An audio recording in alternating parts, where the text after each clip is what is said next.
அனைத்து உரிமை குரல் நண்பர்களுக்கும் வணக்கம். இன்றைய தினம் நடந்துட்டு இருக்கக்கூடிய தேர்தலை பொறுத்த வரைக்கும் சீமான் அவர்களுடைய சின்னத்தை மக்கள் தேடி தேடி ஓட்டு போட்டுட்டு வந்துட்டு இருக்காங்க அப்படின்றத ரவீந்திரன் துரைசாமி சொல்லக்கூடிய தகவலாக இருக்கு. இவரு இந்த முழுமையாக பார்க்க போறோம், வாங்க பார்க்கலாம். நாம் தமிழ் கட்சி அப்படின்னு சொன்னாலே நம்ம அனைவருக்குமே நினைவு வரக்கூடிய ஒரே விஷயம் என்ன அப்படின்னா விவசாய சின்னம் அப்படின்னு தான் சொல்லணும். ஏன்னா அந்த விவசாய சின்னத்திற்கும் நாம் தமிழ் கட்சிக்கும் அவ்வளோ ஒரு ஒற்றுமை இருக்கு அப்படின்னு சொல்லலாம்.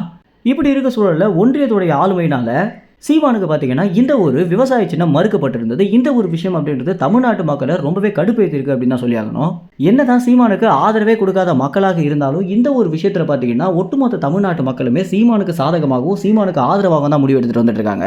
ஒரு ஜனநாயக நாட்டில் இந்த மாதிரி அவருடைய சின்னத்தை கூட தர மறுக்கிறது அப்படின்றது நிச்சயமாக ஏற்கவே முடியல அப்படின்னு தான் தன்னுடைய ட்விட்டர் பதிவுல வீடியோக்களாகவும் போஸ்டாகவும் பார்த்தீங்கன்னா மக்கள் போட்டுட்டு வந்துட்டு இருக்காங்க. அதற்கு பிறகு சீமானை எதிர்க்கக்கூடிய வரிசையில் இருக்கக்கூடிய சவுக்கு சங்கர் மற்றும் திமுக ஆதரவாளராக இருக்கக்கூடியவங்க கூட இந்த ஒரு விஷயத்தில் பார்த்தீங்கன்னா சீமானுக்கு சாதகமாக தான் பேசுகிற ஒரு சூழல் உருவாகியிருக்கு.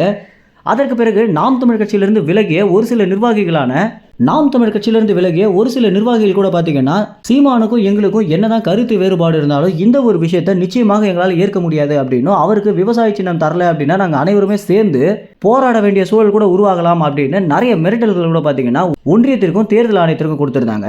இருந்தபோதும் எல்லா பிரச்சனைகளையும் தாண்டி தேர்தல் ஆணையம் விடாபுடியாக தமிழ்நாட்டிற்கு சம்பந்தமே இல்லாத ஒரு கட்சிக்கு விவசாய சின்னத்தை கொடுத்த பிறகு சீமான் என்ன முடிவெடுத்திருந்தாரு அப்படின்னா இனிமேலும் சின்னத்திற்காக போராடி பிரயோஜனம் இல்லை அப்படின்னும், ஏன்னா தேர்தல் பரப்புரைகளை பண்ண வேண்டிய ஒரு சூழல் உருவாகி இருக்கு அப்படின்னும், இதனால நம்ம தேர்தலில் எப்படி வெற்றி அடையலாம் அப்படின்ற நோக்கத்தில் நம்ம போலாம், இந்த மைக் சின்னத்தை வச்சே நம்ம போட்டியிடலாம் அப்படின்னு சீமான் அவர்கள் பார்த்தீங்கன்னா நிர்வாகிகளை ஊக்குவித்து அதற்கு பிறகு தேர்தல் பிரச்சாரத்தை வெற்றிகரமாக பண்ணி முடிச்சிருந்தாரு.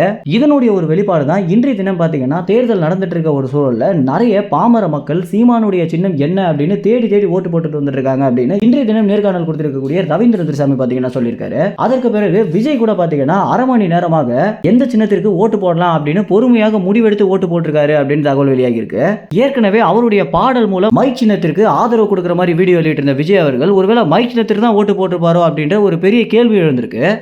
எது எப்படியாக இருந்தாலும் மக்கள் விவசாய சின்னத்தை மறந்து மைக் சின்னத்தை தேடி தேடி வாக்களிச்சிட்டு இருக்காங்க அப்படின்றதான் கிடைத்திருக்கக்கூடிய தகவலாக இருக்கு. மேலும் இந்த தகவல் குறித்து என்ன நினைக்கிறீங்க அப்படின்ற உங்க கருத்துக்களை கமெண்ட்ஸ்ல தெரிவிங்க. நன்றி, வணக்கம்.